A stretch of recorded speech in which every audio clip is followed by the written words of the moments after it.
greater 3/8 or 3/5 இந்த ரெண்டு இப்போ பாருங்க நம்மளுக்கு denominator ரெண்டும் சேமா இல்லை ரெண்டும் சேம் பண்ணால் தான் which one is greater அப்படின்னு நம்மளால் டினோட் பண்ண முடியும் ஓகேங்களா 8க்கும் 5க்கும் நீங்கள் என்ன பண்ணலாம் LCM போட்டிங்கன்னா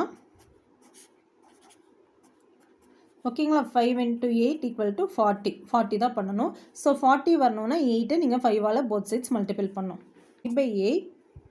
both sides நம்ம வந்து 5ஆல் multiple பண்ணும்போது 3 into 5 15 8 into 5 40